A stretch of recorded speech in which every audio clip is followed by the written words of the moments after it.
Every single month, millions of men write a check to the government just for the crime of owning a home. And they go back to their 9 to 5 to earn enough to do it all over again next year, just because they had the audacity to plant roots somewhere on this earth and call it theirs. Property tax. The bill that never stops. The rent you pay to the government forever, even after your mortgage is gone, even after you've paid for that land in full, even after you've built something with your own 2 hands from nothing. And most men just accept it. They shrug. They sign the check. But there are a few men who looked at that system and asked a different question. Not, how do I pay less? Not, which state has the lowest rate? They asked, what if I just opt out entirely? What you're about to see is not a loophole in the shadows. It's not tax fraud. It's not some internet scheme cooked up by someone who's never held a hammer. It is a fully legal, brilliantly engineered way of living that thousands of men across North America are quietly choosing. And the government can't do a single thing about it. A Quonset hut, on wheels, in the middle of nowhere. And it might be the smartest housing decision a man can make in 2025. Stay with me, because by the end of this, the way you think about home ownership will never be the same. Let's start with a number. The average American homeowner pays $4,000 a year in property taxes. In states like New Jersey, Illinois, or Connecticut, that number jumps past $8,000, $10,000, even $12,000 annually. Over a 30-year period, that's potentially $300,000 in taxes on a home you already paid for, a home sitting on land you already own. Money vanishing every single year with nothing to show for it except the privilege of being allowed to stay. And here's what makes it worse. Property taxes rise. They don't stay flat. As your neighborhood develops, as home values climb, as local governments decide they need more funding, your tax bill goes up whether you like it or not. You have no negotiating power. You have no exit option. You either pay or eventually lose the property. That is a trap. And most men walk straight into it because it's what their father did and his father before him. And nobody ever stopped to question whether there was another way. There is another way. To understand it, you need to understand one critical legal distinction that most people never learn. In the United States and in much of Canada, tax law draws a hard line between 2 categories of property. Real property, which is land and anything permanently attached to it, and personal property, which is everything else, vehicles, equipment, movable assets. Real property gets taxed annually. Personal property, especially vehicles, gets registered, not taxed the same way. A truck sitting in your driveway is not subject to property tax. A boat on a trailer is not subject to property tax. A camper van is not subject to property tax. Now here's the question that changed everything for a growing number of men. What exactly makes a structure permanent? The answer, in most jurisdictions, comes down to one thing: foundation. A home bolted to a concrete foundation is real property. A structure sitting on wheels, even a large one, even when a man lives in full time, can legally be classified as a vehicle or a movable structure. And in many counties and states, that classification means 0 annual property tax. That is a foundation of everything you're about to learn. Not a trick. Not a technicality being stretched. A genuine, legitimate legal reality that most people simply don't know exists. Now let's talk about why a Quonset hut specifically, because this is where things get genuinely brilliant. A Quonset hut is an arch-shaped structure made from corrugated steel panels. The design originated in World War II, developed by the U.S. Navy as a portable, rapidly deployable building that could be erected anywhere by anyone with minimal tools. Thousands of them were built across military installations in the Pacific and Europe after the war. Surplus Quonsets were sold to civilians. Farmers used them as barns. Ranchers used them as equipment sheds. Some men converted them into homes. The design never really went away. And in the last decade, with the rise of off-grid living and the tiny home movement, Quonset kits have experienced a serious revival. Here's why the design is so well suited for this kind of build. The arch is one of the strongest structural forms in engineering. A curved Quonset roof sheds snow automatically. No flat surface for accumulation. No collapse risk. The steel skin is virtually maintenance-free. No rotting, no painting, no warping. The structure has no internal load-bearing walls, which means the interior is completely open and fully customizable. And perhaps most importantly for this application, Quonset kits are modular and bolt together without welding, which means a man with basic mechanical skills can assemble one himself. A standard residential Quonset kit, say 14 feet wide by 30 feet long, can be purchased for somewhere between $4,000 and $9,000 depending on the manufacturer and gauge of steel. That single purchase gives you the complete shell of a home. 4 walls, well, 2 curved walls and 2 end caps, and a roof. Weatherproof, snow load rated, ready to be built out. Compare that to the lumber, sheathing, roofing, and framing required to build even a modest traditional cabin. The Quonset wins on cost, on build time, and on structural durability in harsh climates. And for a man building on a trailer, the lightweight nature of the steel arch is critical. It needs to be roadworthy. So how does the actual build work?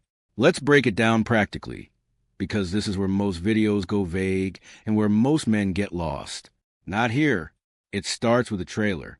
You need a heavy-duty flatbed trailer rated for the weight of your structure plus occupants plus gear. Farm trailers are ideal for this. They're built to carry thousands of pounds of equipment across rough terrain.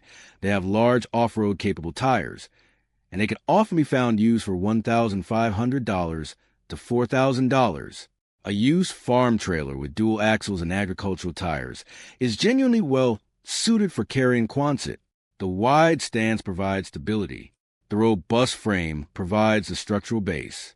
Before anything goes on top, the trailer deck typically gets a wood subfloor, pressure-treated lumber laid flat across the steel frame, providing a solid, insulated base to build up from. This floor is your foundation. It's where your interior walls will anchor, where your plumbing roughing will go, where your insulation starts. Then comes a Quonset assembly. The corrugated steel panels interlock and arch over the wooden deck. Most kits include pre-drill holes and hardware. It's genuinely similar to a large-scale erector set. 2 men can get the shell up in a weekend. The end caps are then framed out, typically with wood, and this is where you install your door and any windows. The result is a watertight, structurally sound building sitting on a trailer. Now comes the most important step that most people get wrong: insulation.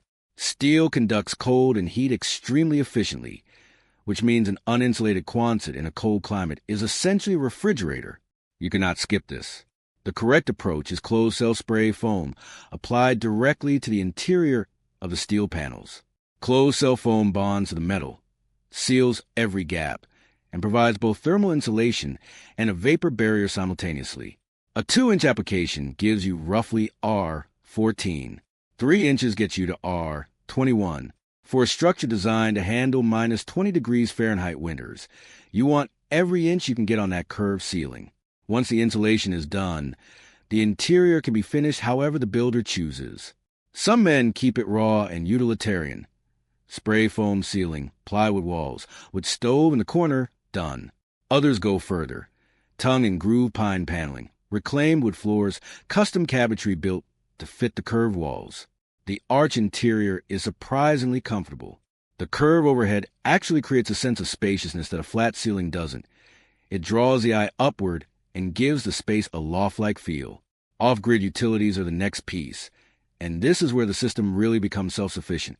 Power comes from solar.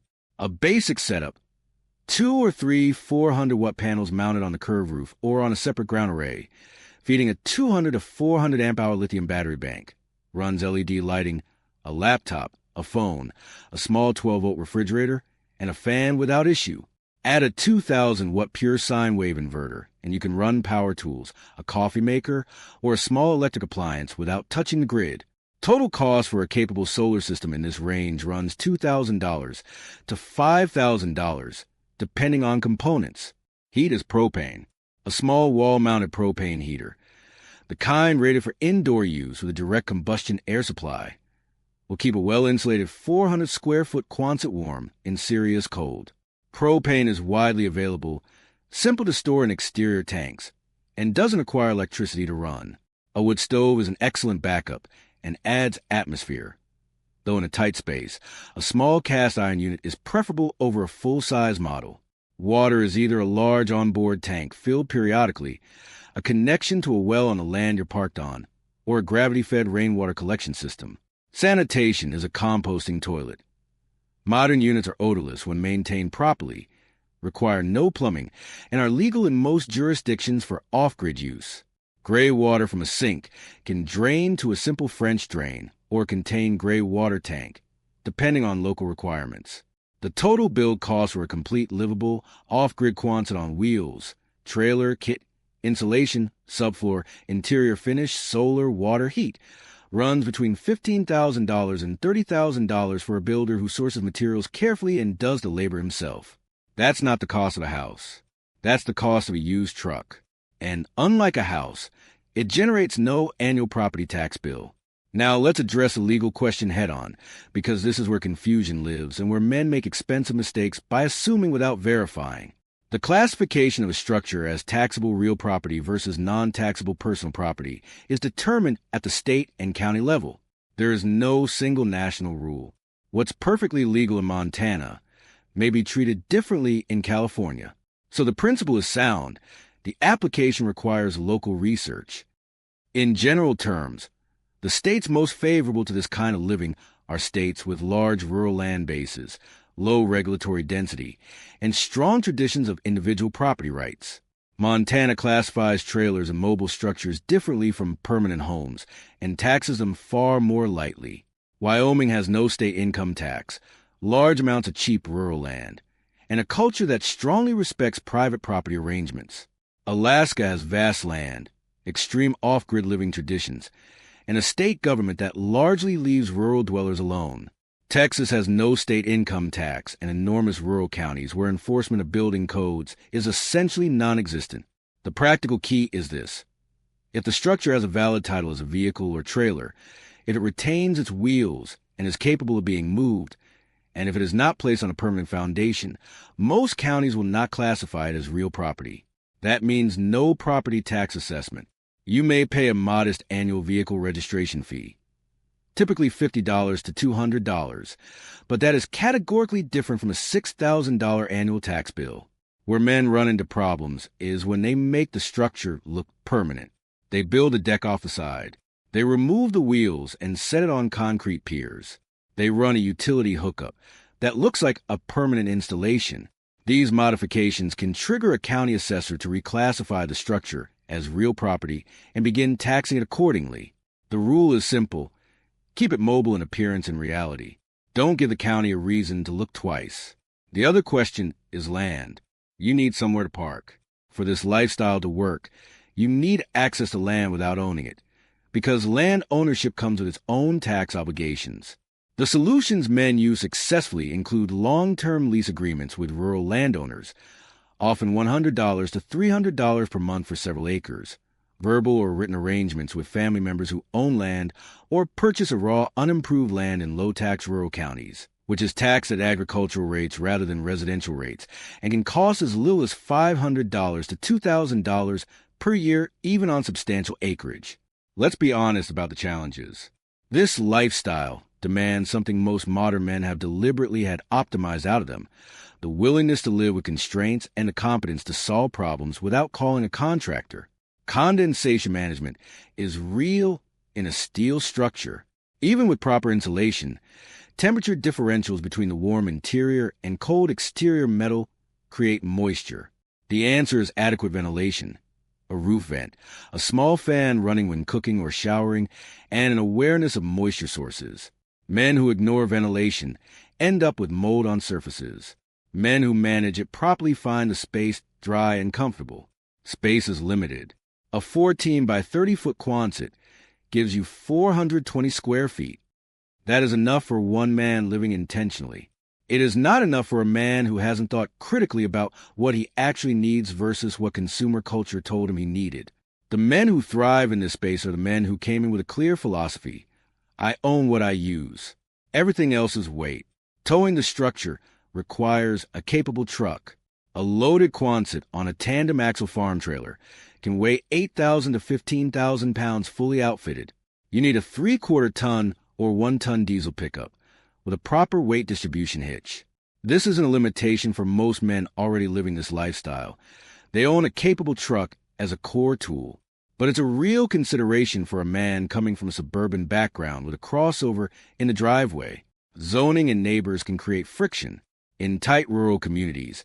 An unusual structure sometimes draws attention from nosy neighbors who file complaints with the county. The solution is simple. Park on land where the nearest neighbor is far enough away that your lifestyle is simply none of their business. In truly rural areas, and America still has enormous amounts of truly rural land. This is not difficult. Here is what this life actually looks like in practice for the men who are living it.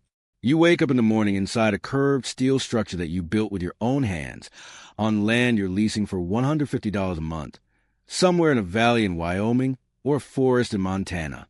Outside there is snow. There are trees. There is no HOA. There is no neighbor 15 feet from your bedroom window. There is no landlord who can raise your rent. There is no mortgage. There is no property tax bill coming in January. Your heat was running all night on propane.